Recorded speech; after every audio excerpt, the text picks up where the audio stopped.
With Luisa coming, just what's the excitement level with her potentially playing tomorrow and soon? Yeah, excited to have the full roster here, even though we announced it until she got through the French Championship, which congratulations to her. Big championship for her and her team. But glad that she's finally arrived, and we'll get her through medical clearance as fast as possible, FIBA clearance, and then hopefully have her available for the game. And then I asked this to Coach, but after watching film and everything, did anything stand out from Paige's debut specifically to you? Yeah, again, I'm not going to critique the basketball near as much, but, I just I appreciate the command that she has of the game. And again, we're just going to get better and better. They're all learning to play with each other. Training camps are so fast. But just really excited about the potential. This group is going to look a lot different in July than they do in May. What characteristics of Luisa's game do you feel will enhance this roster the most? Yeah, being a part of USA Basketball for the last 8 years, watching her grow with the German national team and them being a serious threat on the national stage with the two Sabalis and certainly her, they have just a big front court. And then when you add in Leone and Fibic at the wing, they're gigantic. But she's a really versatile post player. What stood out to me internationally watching her and preparing for USA Basketball is that she is an underrated defender around the rim. She can score at multiple levels. She's talented with her back to the basket, but also can stretch it to three. So I'm excited to get her up to speed. Now, she's a whole training camp behind, so we know that putting her on the opening day roster, it's going to take some time for her to fit in, but excited for her potential. I'm sorry, Captain Curt, can't call you coach. Yeah. Captain Curt, I've seen you at practice, I've seen you in press conferences. So basically from overall you've seen, how do you feel the new direction of the organization is going so far? Yeah, I'm just excited about watching this group, right? We have no 30-year-olds. We're asking players maybe to have a higher role than maybe what has been asked for many of them in the past, and I look forward to watching them embrace that and see if they can step into those opportunities. And again, I think this is a team with a bit of a chip on their shoulder. It's just got to give them some time to gel and blend. It's all new terminology, it's an all new system, but I'm excited about our core group and look forward to it. And with 4 true rookies on the team, a third of your team is rookies. We're the second youngest team as the season starts in the league. We know there's going to be some growing pains, but excited to watch it all come together.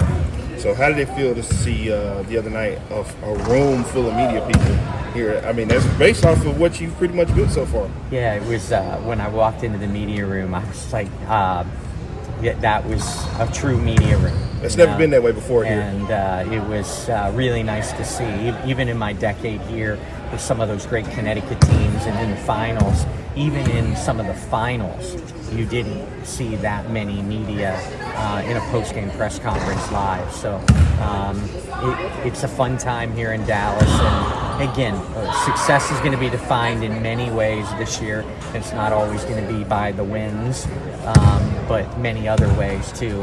And it was great to see the turnout media-wise after our opener. Ken touched on it, but what was the evaluation process like for Luisa, not having had her in training camp? Yeah, certainly a lot of it was my experience with international basketball and USA Basketball, and watch Germany continue to keep rising up through the ranks, and their good run in the Olympics. And so you saw the natural progression by Fibic.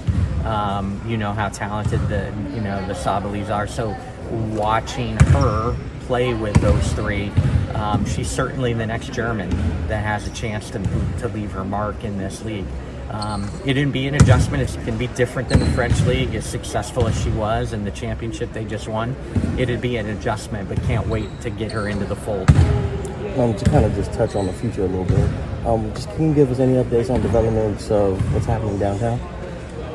The practice, What I'm excited about is the development behind the scenes of what now everything specifically looks like in and outside of the building, just to be in the process and included in all those steps.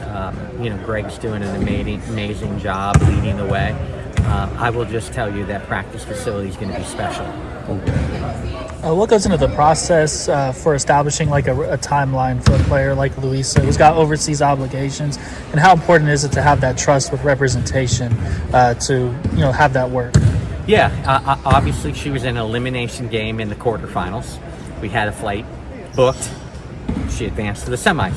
She was in an elimination game in the semis, and we had a flight booked, and she advanced to the final. And then they're down 0-1 in the championship, and then they win, 2 consecutive games to win the championship. So there was many opportunities for Luisa to get here, and while we were disappointed she couldn't get here earlier, we were happy with her run.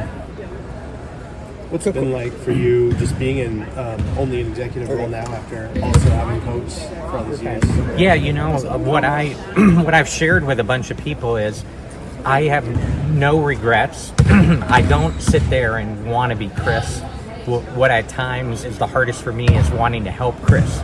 Because we coach together so long, we have a lot of the same philosophies. We have a lot of the same terminology. I know what he's teaching out there, and his staff is going to be great. But I find myself wanting to help him, not be him. I want to try to help him, but stay in my lane. And I'm here to support that coaching staff. And I have this job from when I was a dual hat. The job now as a GM is all encompassing, and I got my own 14 to 16 hour days to worry about with everything else. And first and foremost, that's always player experience and trying to create an unbelievable opportunity for players to play here in Dallas. Chris, last thing, follow up on that because we talked about that the other day. Your post-game activity after a game when you were a coach versus when you were GM, what was it like the other night? Yeah, certainly wasn't kept up all night watching film. I could wake up the next day and watch film with no regrets that I didn't rewatch it immediately. It was checking on the coaching staff.